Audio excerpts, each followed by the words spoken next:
Starting them off original, you know. Tonight we are making chili mac and cheese. Oh, it's so good. So we're having our second annual beanbag tournament. It's actually our winter beanbag tournament. It is December 2nd today. We will play beanbags tomorrow. It has snowed. It's chilly. It's gonna be breezy. It sucks, but it's fun, and it's our last like kickoff to the summer ending and winter starting. But I'll show you the ingredients right here. We've got our meat. We are only gonna use, oh, this is only 3 pounds. Well, that's good. Okay, 3 pounds for chili meat. And then we've got Rotel. You can use anything. You just want like a tomatoey, a salsa, some type of red sauce. You could even use like tomato soup maybe. And then we've got baked beans. People think that that's weird to put in chili. I don't know. I like it. I like how it makes it juicy. And then any other beans you want, you just grab beans. I just grab beans off the shelf. So we got some dark red kidney beans, some pinto beans, black beans, and chili beans. Get your ingredients, get your music on, and we'll get started.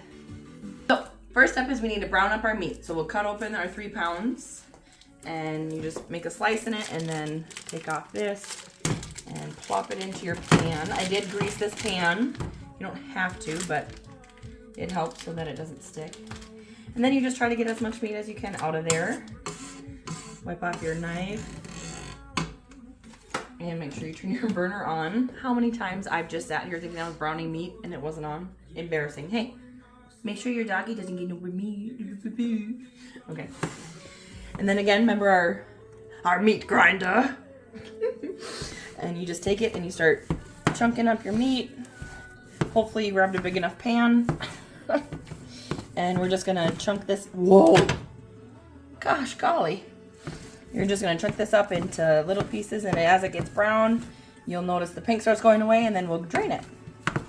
We won't make you watch this whole part, but know that it's the flick of the wrist. Look at the flick of the wrist. So now that it's pretty chopped up, you just let it sit there and let it start browning, and then you just tend to it. Okay, so our meat is nice and brown. You can see it's nice and grounded up as well. So we will be done with the meat grinder. So you can cap off all the meat, put that in your sink. And then remember, you want to put your meat grease into a separate jar. So get your jar ready. And we'll need a lid for that. So we can drain that grease. So grab your pan, and then you just put your lid on and dum dum dum. Wow. Coming right to the brim of that one. Okay, okay, okay. So, because that's done, well, don't set this on a counter. Because I just was about to. Close that off. And grab yourself a new meat jar. Glad we got them on deck. Oh my gosh. And now we'll dump the rest of the meat juice, sorry. Okay, and then you do want to sometimes shake it, get the juices around, then go again to get the rest. Oh, I don't know why it's 2022 and this is still how we're draining grease. It's so difficult. Shake it around one more time. That looks pretty gone, but we'll just try one more time. Okay. Oh, don't do that. Wow. And then I just rinsed this off with all the meat grease. We actually won't need this because we're going to cook the chili in the crock pot. So we have ourselves a crock pot here. We've got it on low for right now. We're going to add the meat.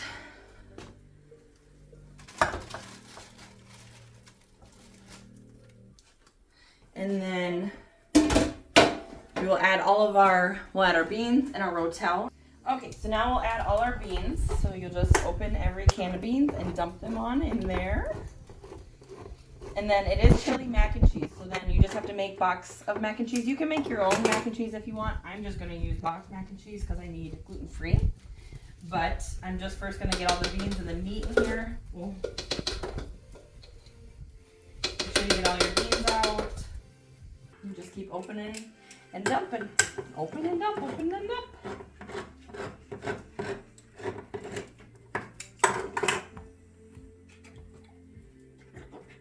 Oh, fun sound.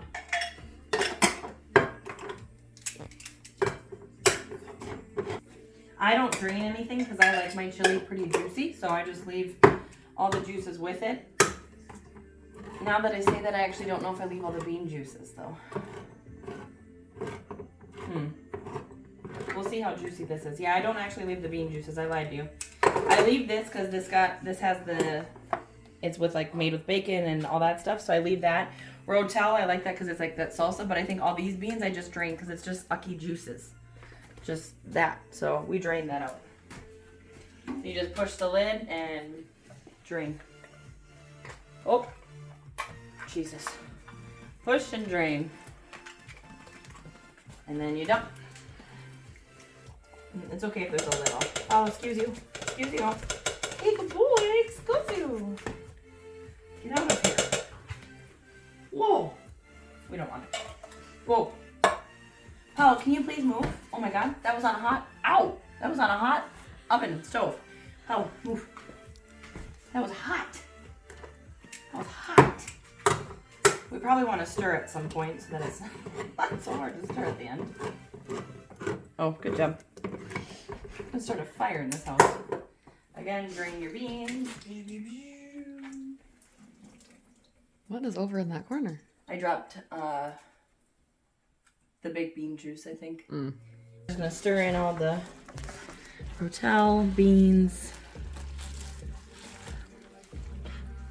And we used a crock pot liner just because it's then easier to clean the crock pot.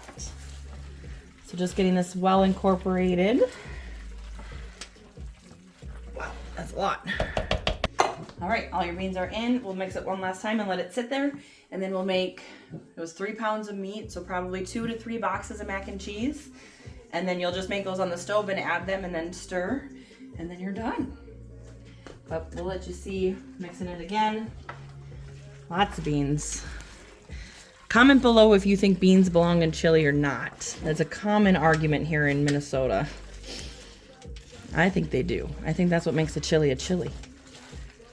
Sometimes I like it more tomatoey too, so if you're noticing it looks a lot of beans and not many, you know, Rotel tomatoes, you can add another can of Rotel.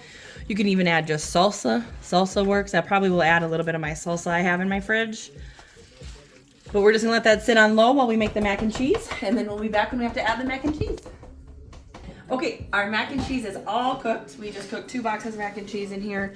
Sorry we didn't record that, but pretty simple. I think we've all made mac and cheese since we were like 10, so. Now we will add it to here. This has been cooking on low for about maybe an hour, maybe a little longer. So now we're just gonna add this into here. Make sure you get all that cheese, all that cheese. Okay. And then you'll just incorporate that. And this is just, we're just eyeballing it. So I had 3 pounds of meat. We did 2 boxes of the mac and cheese. I'm gonna say that looks pretty even. I don't think you want it overpowering with the mac and cheese. I think you want the chili to overpower, at least in my mind. So we're gonna call that good. We're gonna let that all cook together. You can add any seasonings, add some paprika, some salt, pepper, whatever you want. Chili powder. We'll probably add some chili powder and paprika to ours. And then you just serve. We will take a taste test bite when we're done.